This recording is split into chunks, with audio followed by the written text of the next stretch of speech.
días, hermanos. Es una alegría para mí volver, o para nosotros. Vivimos hace unos meses solteros y ahora estamos felizmente casados y felices nosotros de poder compartir una vez más con ustedes. Vamos a la carta de 1 Pedro, creo que no es sorpresa para nadie. Y parece curioso en la providencia de Dios que me haya tocado predicar en aquella vez, 1 Pedro 3, 8 al 12, si no me equivoco, porque habla del carácter que debe tener, si se acuerdan, los cristianos como testimonio a los demás. Y este pasaje es muy parecido, pero habla del carácter que deben tener los cristianos hacia dentro de la iglesia. Entonces, es un pasaje que a mí me gusta mucho y por gracia de Dios puedo compartirlo con ustedes. Y déjenme comenzar, como la última vez, tratando de aproximarles a ustedes cuál va a ser el mapa por el cual vamos a correr en esta predicación, ¿sí? Para que ustedes puedan entender y me sigan mientras yo hablo. Lo que vamos a ver en el pasaje, y es relativamente sencillo, es que nosotros somos llamados a ser buenos administradores de la gracia de Dios.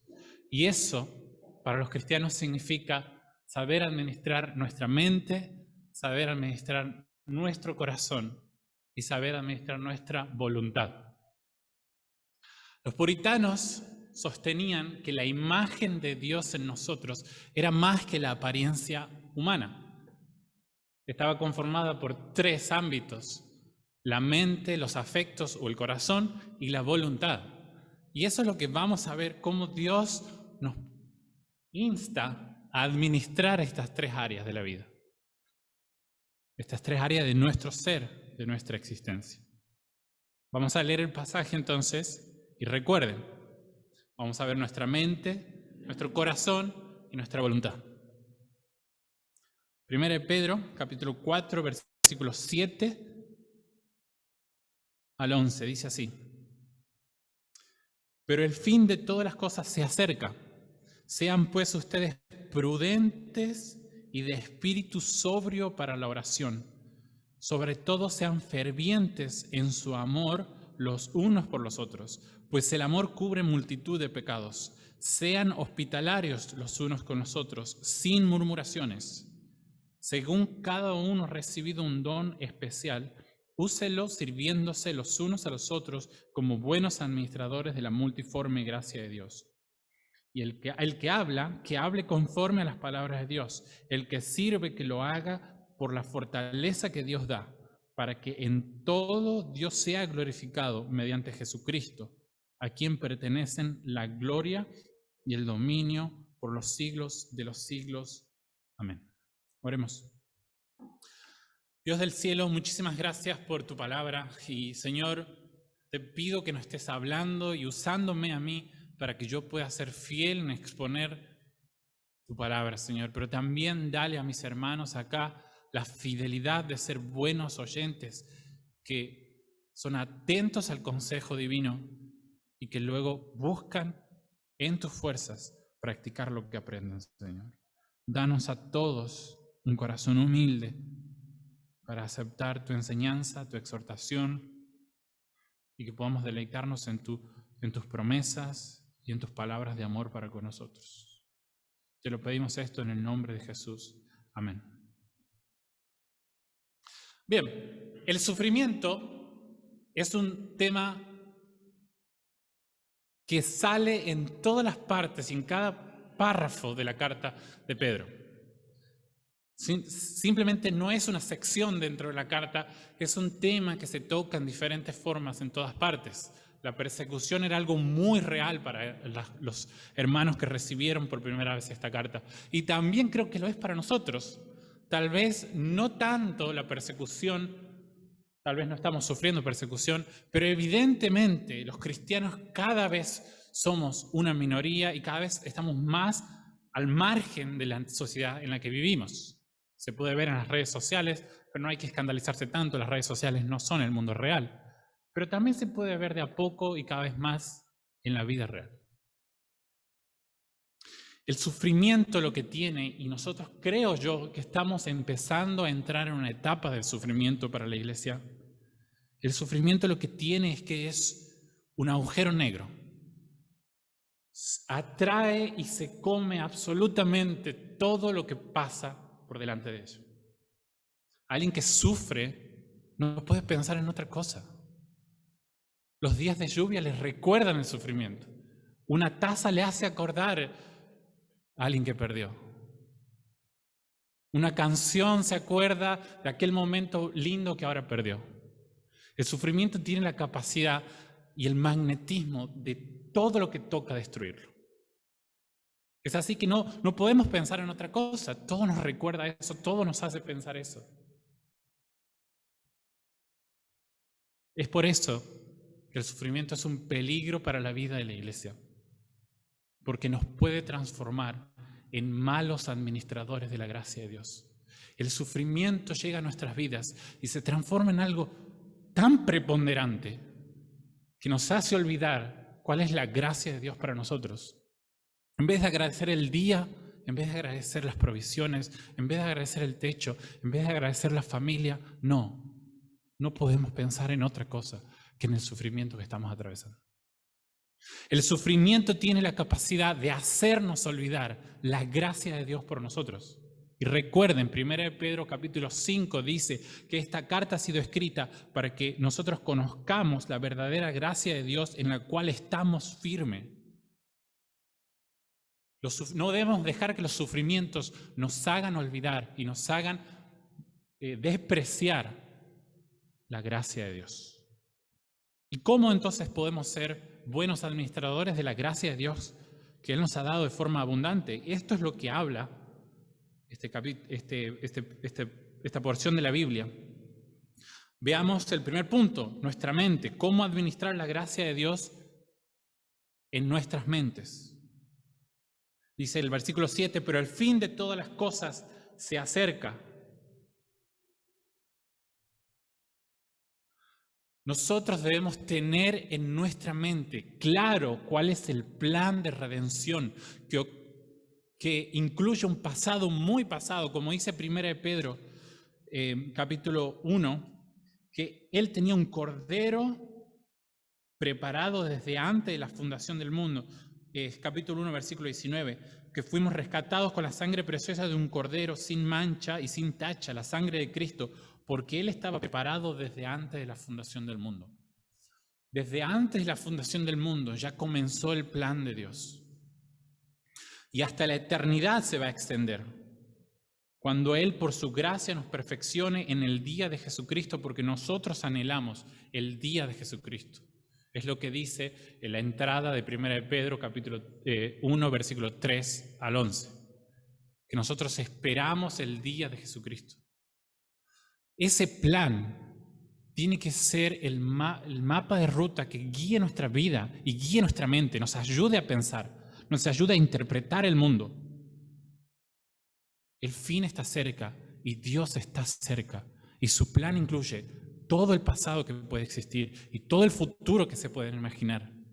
Dios no ha perdido el control. Dios no ha perdido el control. Por más que los sufrimientos, las persecuciones, las faltas, las necesidades pueden hacernos pensar que Dios ha perdido el control o que acá no hay ningún plan desarrollándose y que lo único que hay es caos sucediendo en nuestra vida, eso es mentira. Y quiero que lo sepan, es mentira y no debes dejar que la mentira haga nido en tu cabeza. Para nada, tu mente tiene que estar clara en esto. El Señor está cerca y Él tiene un plan y mi mente tiene que ser dominado por ese pensamiento. Sigamos, versículo 7. Sean pues ustedes prudentes y de espíritu sobrio para la oración. Y aquí hay dos cosas que quiero decir. El primero es que la palabra sobrios en la Biblia está queriendo transmitir la idea de autocontrolados, autodominados, el famoso dominio propio, ¿sí? Pero en la Biblia el dominio propio no es una capacidad que cada uno tiene de ser una persona de bien derecha. No. El autocontrol en la Biblia realmente lo que quiere entender, y es una palabra que podríamos estudiarla a lo largo de todo el Nuevo Testamento, pero el autocontrol o la sobriedad lo que quiere decir es que nosotros estamos controlados por la palabra de Dios. Entonces no es tanto que la sobriedad significa autocontrolados, sino de alguna manera podríamos decir que es Biblia controlados. Nosotros, la sobriedad significa que nosotros somos dominados por la enseñanza bíblica. Yo quiero preguntarles, hermanos, ¿qué domina tu mente?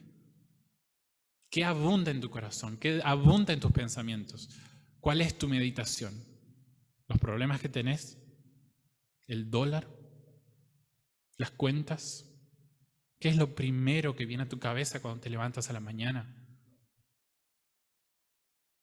¿Es Dios y su palabra o son las cuentas a fin de mes? Debemos mantener una mente alerta y bien afilada por la palabra de Dios. La palabra de Dios va sacando filo a nuestra cabeza de tal modo que nosotros tengamos una mente bien enfocada a la verdad bíblica. El diablo anda como un león rugiente tratando de buscar a los desatentos, a los distraídos, a aquellos que se van detrás de las preocupaciones.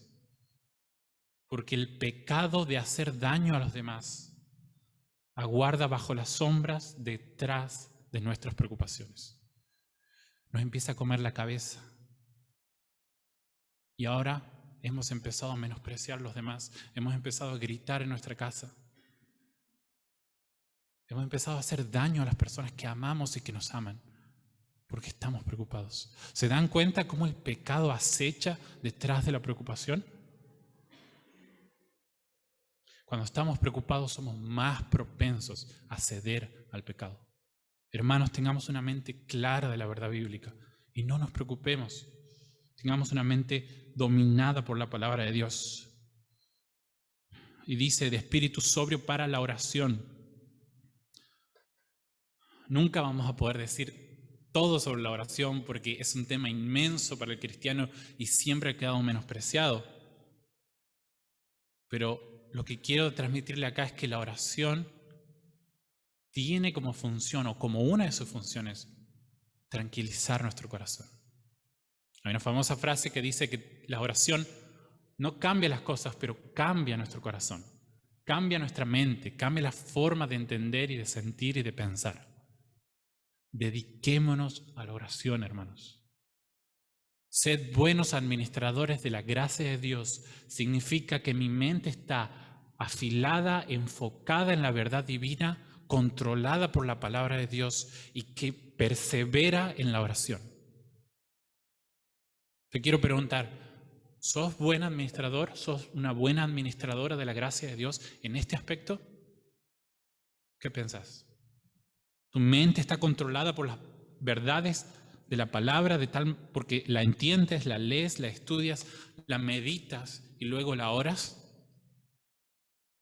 Ser buenos administradores de la gracia de Dios en nuestras mentes significa que somos controlados por su palabra y vivimos una vida de oración. Pero no queda ahí, recuerden, hemos hablado de nuestras mentes, ahora necesitamos hablar de nuestros corazones. Ser buenos administradores de la gracia de Dios significa que nuestro amor es ferviente los unos por los otros, porque el amor cubre multitud de pecados, y que seamos hospitalarios los unos con los otros, sin murmuraciones. Nosotros podríamos estar bien informados, conocer la Biblia, pero aún así preocupados. Porque nuestro corazón debe derretirse ante la gracia de Dios, debe disfrutar de la gracia de Dios. Él nos salvó para una vida de amor. Fíjense, 1 de Pedro, capítulo 1, versículo 22. Recuerden, él ha venido hablando sobre la salvación. 1 de Pedro, capítulo 1, habla mucho sobre la salvación que tenemos y cómo eso resulta en forma práctica. Y dice, 1 Pedro 1:13, que entonces, por tanto, preparen su entendimiento para la acción. Si ustedes han entendido la salvación, eso tiene que verse en su vida y en su corazón. Capítulo 1, versículo 22 dice, puesto que en obediencia a la verdad, ustedes han purificado sus almas para un amor sincero y de hermanos, ámense unos a otros entrañablemente de puro corazón. Si ustedes de verdad han entendido la verdad y la verdad ha purificado sus pensamientos, entiendan que el resultado de eso es un amor puro de hermanos, entrañable, o como dice 1 Pedro capítulo 4, versículo 8, un amor ferviente. Hermanos, creo que hemos menospreciado o depreciado la función que tiene el amor entre hermanos en momentos de preocupación, en momentos de dificultad.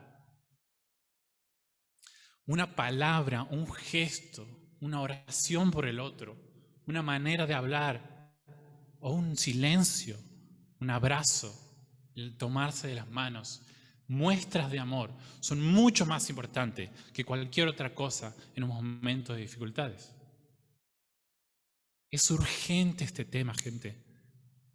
Las preocupaciones nos comen día a día, pero en este tiempo, en esta época, en la pandemia, en el malestar económico y social que vive en nuestro país, pero también en un momento de discriminación a los cristianos, es necesario que nuestro amor sea un amor más allá de lo normal, un amor que sea ferviente, un amor que queme nuestros corazones por dentro. Esta es la estrategia de Dios para mantener a su iglesia. Y no tiene nada que ver ni con edificios, ni con marketing, ni con nuevas ideas, ni con nuevos libros. ¿Saben cuál es? Tenerse amor los unos por los otros. Tenerse amor los unos por los otros mantiene la unidad en la iglesia. Sin duda, sin duda. Saber perdonar es una gran virtud en los momentos difíciles. Y salva a la iglesia de muchos, muchos daños, de muchos dolores. Pero el amor no se expresa simplemente de esa forma. Hay una forma muy característica que Pedro la dice acá, versículo 9, dicen, sean hospitalarios. Ser hospitalario no es nada difícil de comprender, es recibir a alguien en la casa. Es algo lindo, es un lindo gesto, pero creo que es interesante que Pedro hable de esa virtud. Porque recuerden qué tipo de gente son estos que reciben la carta. 1 Pedro capítulo 1, versículo 1. ¿A quién les escribe? A los expatriados de la dispersión. Yo quiero que entiendan esto. La gente que Pedro le dice sean hospitalarios es gente que tal vez se ha quedado sin casa. ¿Qué queremos hacer en nuestras casas para recibir gente? Tener todo acomodado. No querés tener todas las cajas ahí porque las visitas. Esta gente tal vez vivía en un solo techo todos juntos. Habían dejado su casa y su negocio en alguna otra ciudad en que los corrieron y ahora están transitando este mundo como peregrinos, como extranjeros, como expatriados. Y viven donde pueden, duermen donde pueden y se amontonan entre ellos. Y Pedro les dice, sean hospitalarios.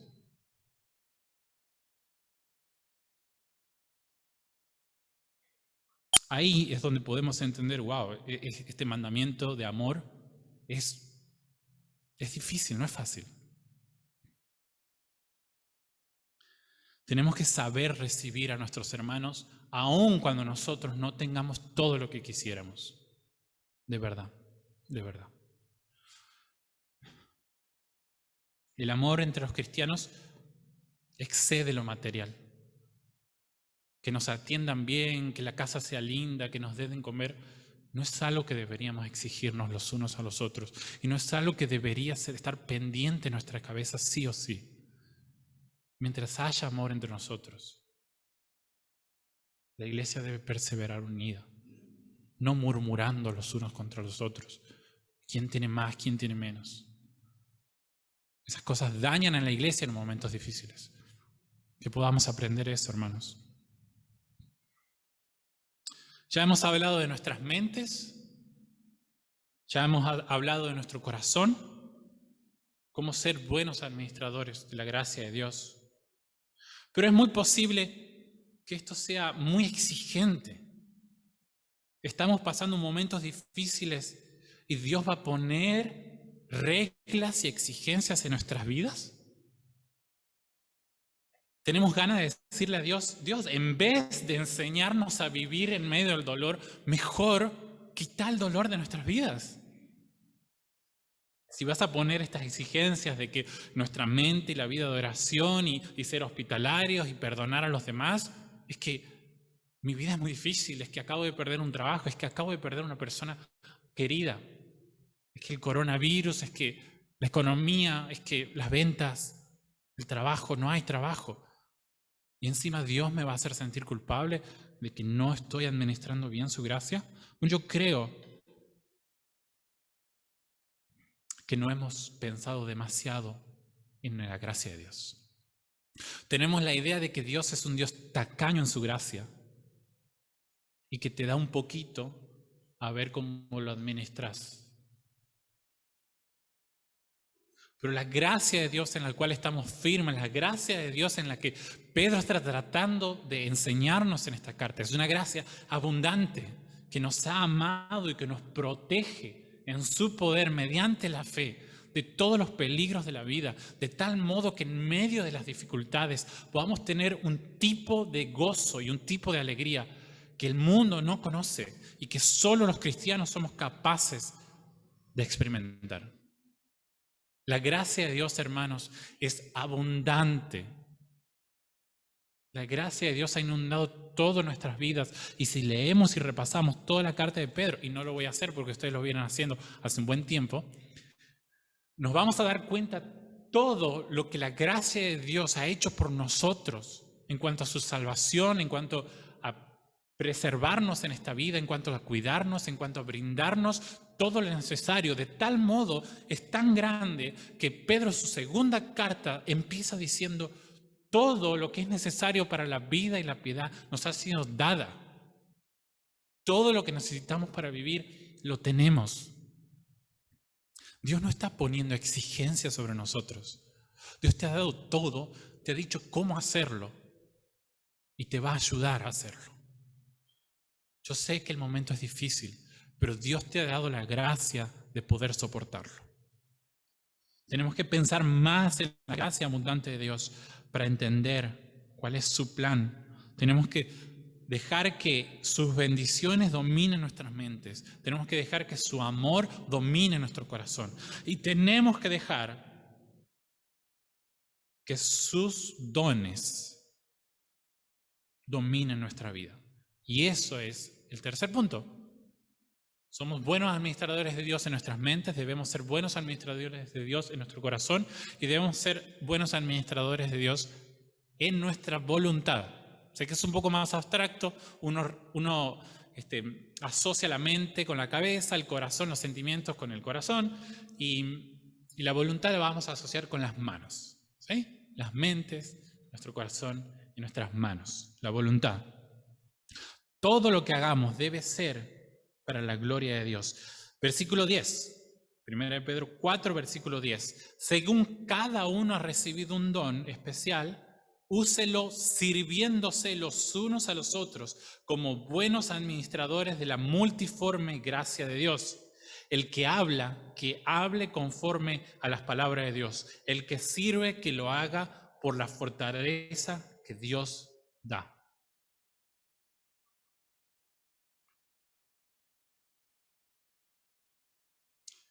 Sin duda que hay dones que parecen más importantes o que los son más importantes, pero una iglesia que no ejercita todos sus dones,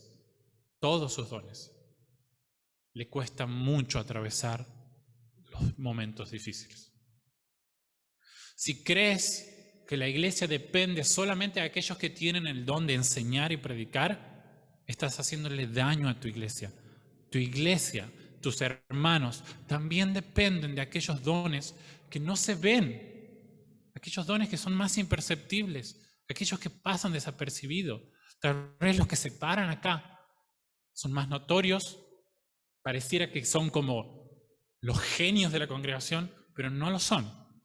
No lo son.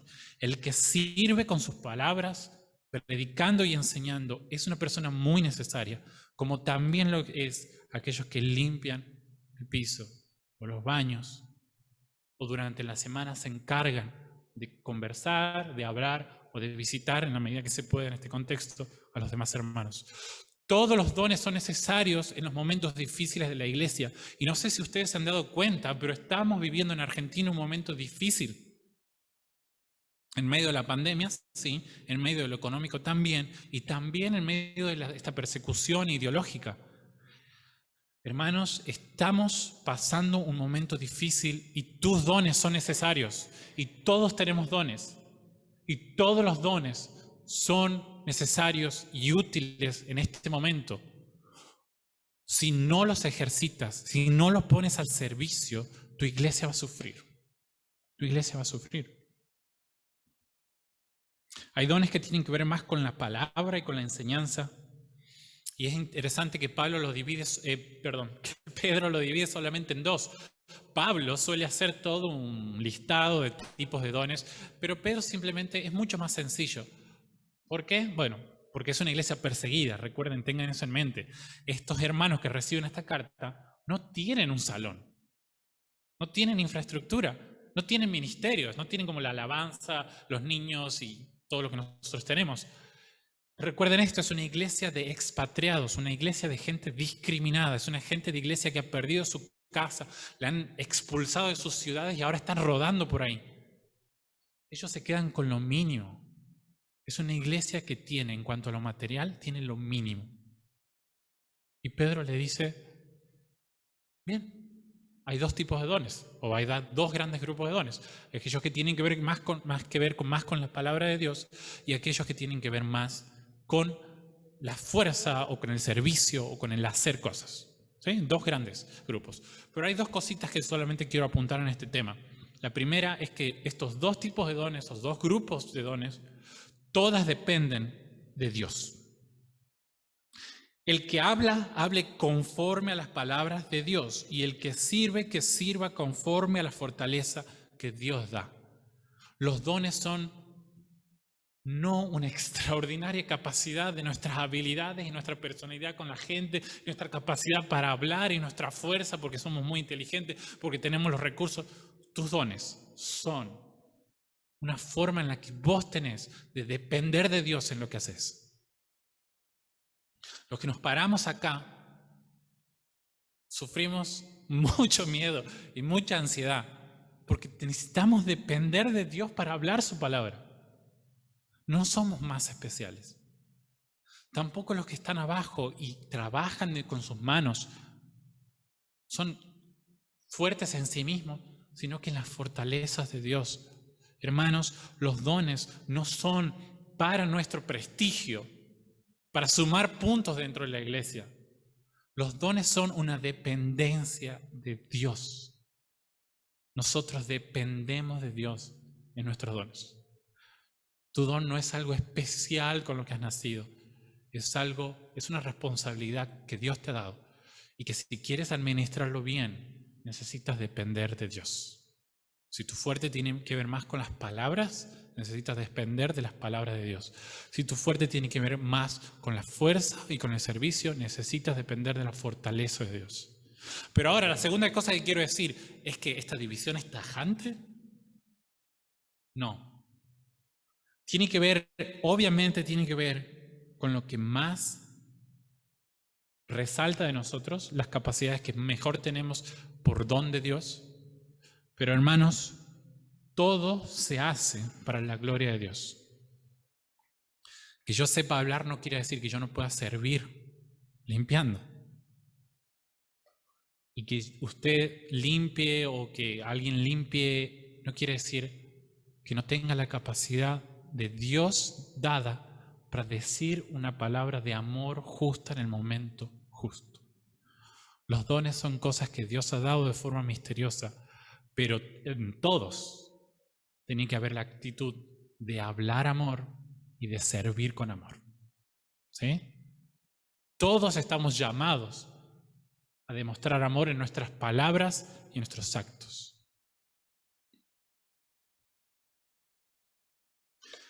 Bien, hemos visto entonces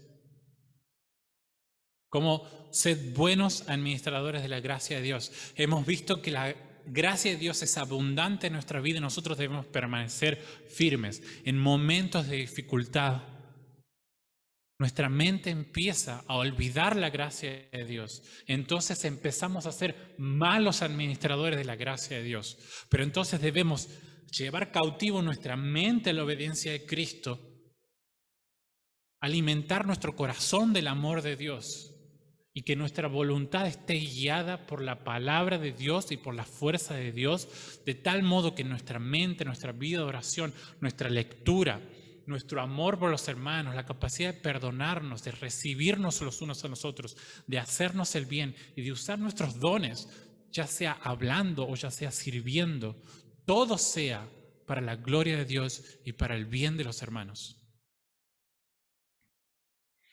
Es interesante cómo muchas veces usa los unos a los otros, Pedro acá, que el ferviente amor tiene que ser los unos por los otros, ser hospitalarios los unos con los otros.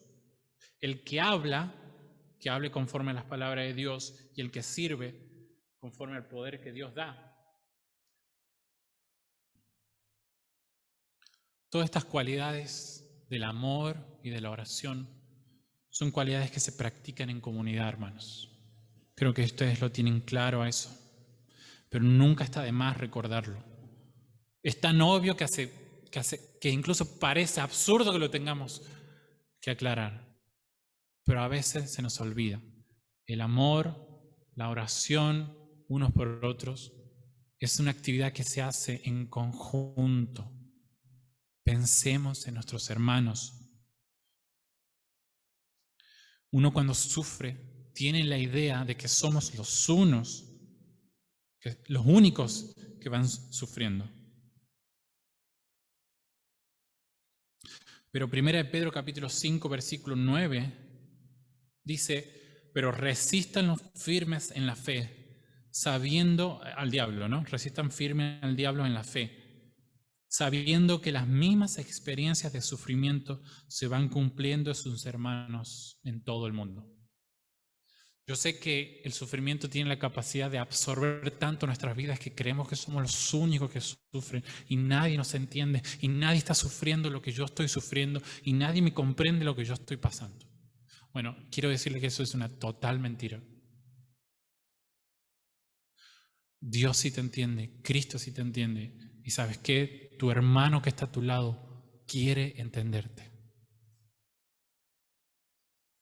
Los sufrimientos es algo que tenemos que atravesar en conjunto, porque tenemos los dones, porque tenemos la oración, porque tenemos el amor, porque podemos ser hospitalarios entre nosotros, porque tenemos la capacidad de servirnos entre nosotros.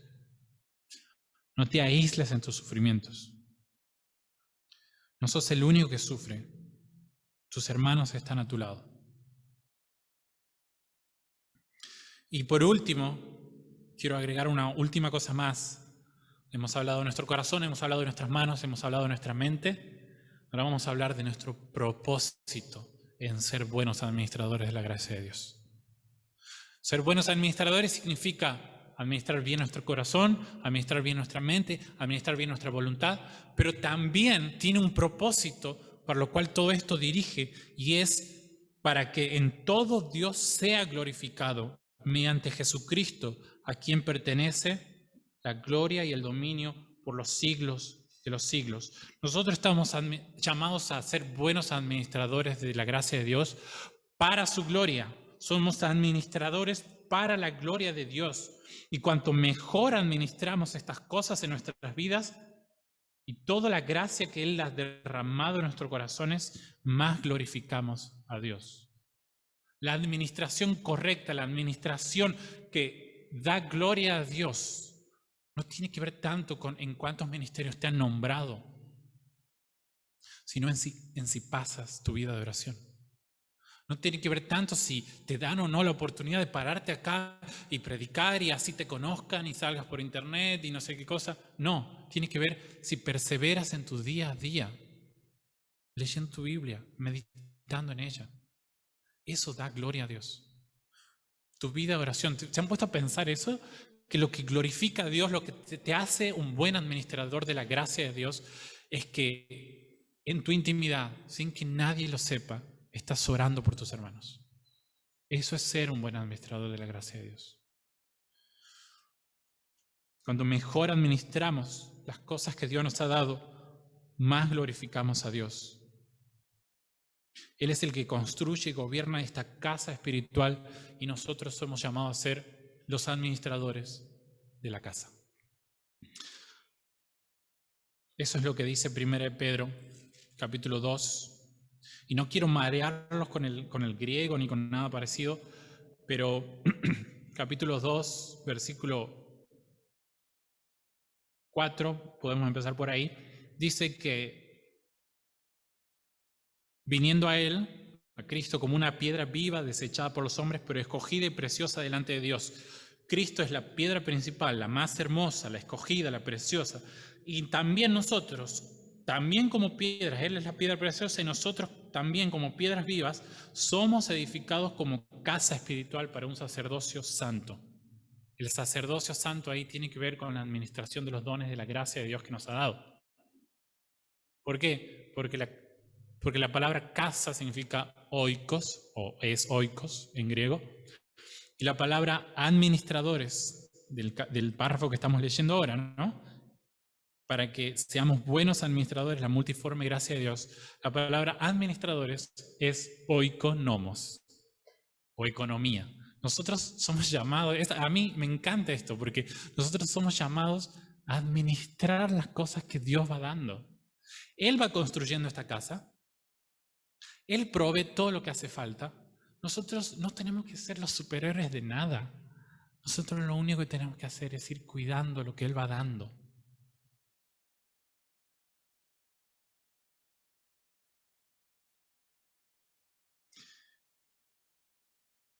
Y en medio de los sufrimientos, hermanos, eso es más urgente que nunca. En medio de la persecución, Pedro se apuró a decirles, yo sé que están sufriendo, yo sé que la están pasando mal, pero recuerden esto, Cristo también pasó lo mismo, es lo que dicen todas las enseñanzas anteriores, del capítulo 3 en especial, del 2 y el 3. Cristo pasó los mismos sufrimientos. Atraviesen los mismos sufrimientos ustedes con gozo y no pierdan de vista que necesitan administrar la gracia de Dios. ¿Esto es una exigencia en nuestros corazones? ¿Esto es una exigencia sobre nuestros hombros? No, eso es mal interpretar la gracia. La gracia por sí misma significa regalo. Todo Dios nos va a dar si hemos puesto nuestra fe en Jesucristo. Y si no has puesto tu fe en Jesús, la gracia no ha sido derramada en tu corazón. Lamento decirte eso. Pero lo que quiero es que si alguien todavía no ha puesto su fe en Jesús,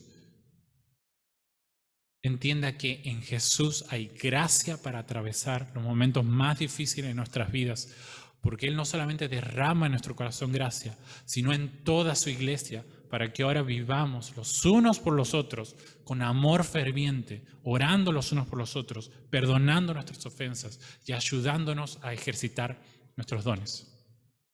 Te invito a que eso pueda ser de verdad en tu vida. Vamos a orar y vamos a agradecer a Dios por su palabra. Dios Santo, muchísimas gracias por tus enseñanzas y nosotros queremos ser obedientes, no ser oidores olvidadizos, sino fieles en practicarlo.